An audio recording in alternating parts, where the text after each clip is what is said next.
Hey there, it's Miriam with Mobile Geeks, and this here is the Meizu M3 Note. This is a really quite affordable phone with some really nice features for the money.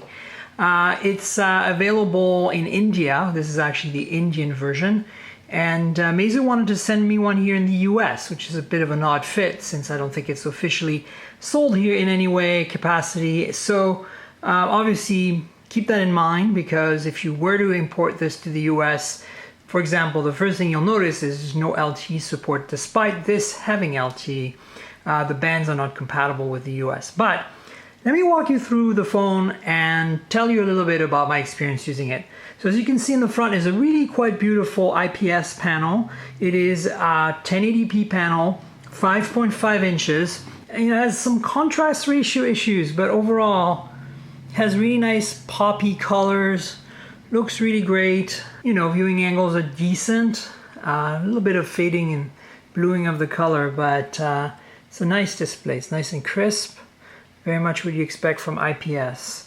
So now the next thing to know about this phone is that it is running Flyme, which is Meizu's kind of own skin on top of Android. And speaking of Android, one of the disappointments is that this is running 5.1 Lollipop, so it's now 2 versions behind since Nougat is about to come out, and we really wanted this to be running at least Marshmallow 6 point something, right? So 5.1 with the skin that's very Chinese. That would be okay if the buttons work, because there's really only one button, it's the home button. You know, that'd be okay if that wasn't an issue. So let me talk about that real quick. So there's a single button. Let me say start Chrome here. And as you can see, if I want to go home, I just click the home button. Let me go in the settings as well. So now I have multiple apps running. To go back, there's no buttons on either side here. I pretty much have to just tap this, like not press it because that'll take you home, but tap it. So let me show you again. Sound and vibration, tap, and you go back. So that's the back button, tapping the home button as if you were just trying to register the fingerprint. And then pressing hard takes you home, no matter where you are. Of course, how do you switch apps? There's no button here to switch apps like you'd expect. You basically swipe from the bottom anywhere from that white area. So like this, you can see Chrome is here, settings are here, and you can dismiss the apps as expected. There's also a close all button up here. So that's a bit weird, and it takes some getting used to, and I think it's not like terrible. If once you get used to it, it's not bad. But you know, why change this basic thing? I know that this looks a lot like an iPhone and they're trying to make it feel like an iPhone by having a single button, but I just don't think that was a very good idea. Other things in the front are, of course, the earpiece, some sensors, and a front-facing camera. It's a 5 megapixel f/2.0 front-facing camera. It's really quite decent, actually, which is nice. And here's that button. By the way, this is also a fingerprint reader, and it's a pretty fast one. Not the best. Let me lock this so you can see what I mean.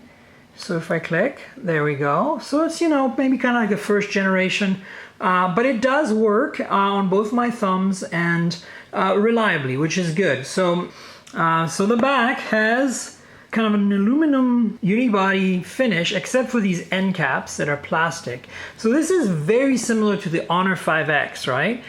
You can definitely see a difference in paint or like match of the colors here between the real aluminum on this part and the end cap.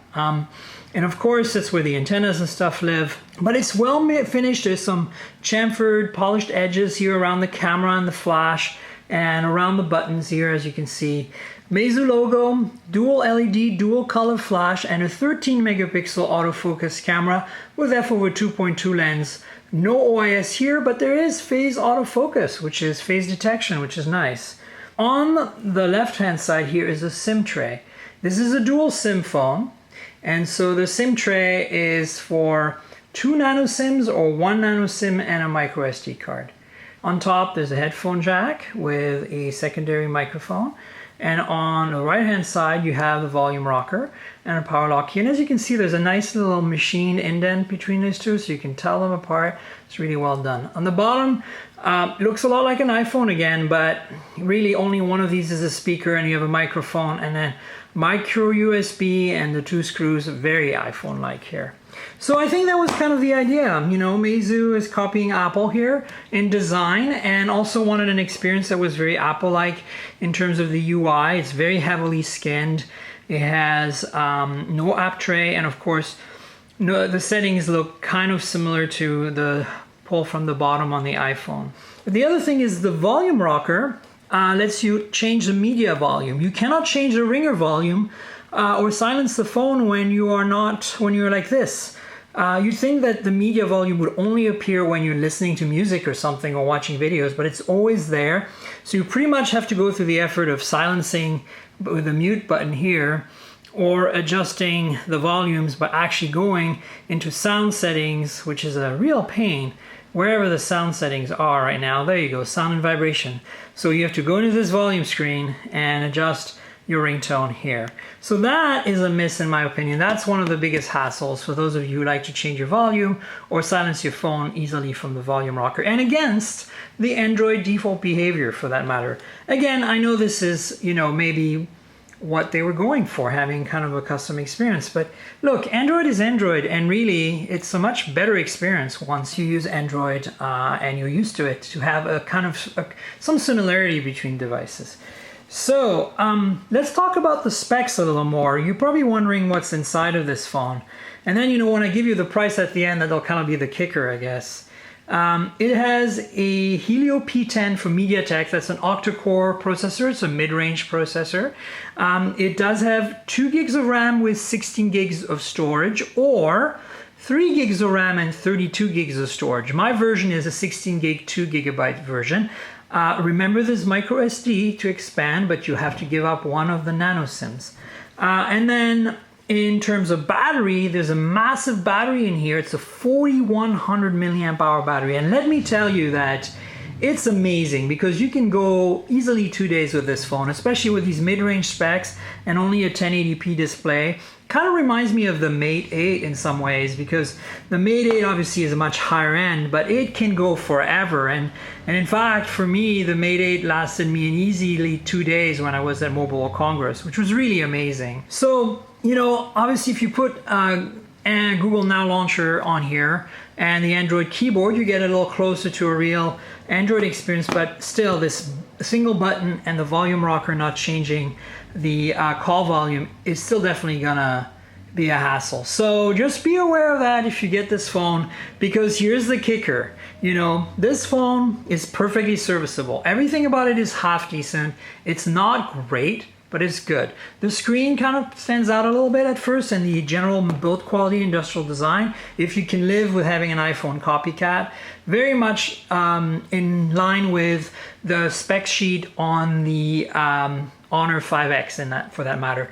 $120 US for the 16 gigabyte 2 gig version, and about $150 for the 3 gig 32 gigabyte version. That's really impressive, okay?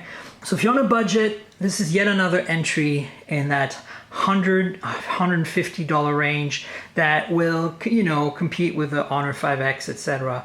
But, you know, could be an interesting alternative. Now, do keep in mind that also this has no LTE bands for the US, so the LTE works, but not in the US. I'm on 3G right now on AT&T. So that's the takeaway. The camera quality is all right. I'll show you some photos real quick. It lacks a little bit in contrast, but overall, you know, some of these photos you're gonna see are photos that I tweaked a little bit. So they all come out a little bit overblown in terms of exposure and a bit low in terms of contrast. So it's easy to remedy with a photo editor. And as you can see, once you remedy them, you're getting some beautiful photos. Not bad at all. Some photos of Yosemite here, and a lot of detail, right? This is a 13 megapixel camera, so you're getting some detail out of it. And then here's another Yosemite photo, and another. And here's a low light shot. As you can see, it's not bad. There's a bit of noise, but we're looking at pretty decent behavior here overall. So, you know, not too bad for me. As you know, cameras are a pretty big deal. So A couple of other things to note before I let you go. There's no NFC on this phone, so despite having a fingerprint reader, you're not going to be able to use Android Pay here in the US with this phone, or in Canada or in other countries that support it. Why manufacturers pull out the NFC chip, especially Chinese manufacturers, I don't understand. Now, I know that in China it doesn't matter, but this is a phone for the Indian market, and potentially tapping two phones together to share files might be worthwhile. And then for those of us importing into the US, you could do Android Pay. So it's such a cheap part, I just don't understand why they would skip on it. Then the other thing is this is only Wi-Fi N, so no dual band, no AC support, so 2.4 gigahertz only. Just be aware of that. You're not going to get the greatest performance over Wi-Fi, but nobody really cares about this. Although on this phone, if you have it in the US, you have no LTE, so perhaps Wi-Fi does matter. So that's it in a nutshell. The M3 Note from Meizu, a pretty decent phone for the money if you can live with some of its oddities, and despite a kind of a very generic iPhone design. I think the oddities might make it interesting, but at the same time, they can be frustrating. That's been my experience. So, and then again, no software updates for this phone, right? We're looking at Android 5.1 already, no updates still, and it's been over a year since Marshmallow came out. It doesn't bode well for this phone getting updates. So keep that in mind. Meizu M3 Note, $120. I would say it's hard to recommend, but at the same time, some of you might find it interesting, especially those of you who live abroad. So I hope you enjoyed this review. Don't forget to subscribe to the YouTube channel and to like this video, and stay tuned for more here on Mobile Geeks. Cheers.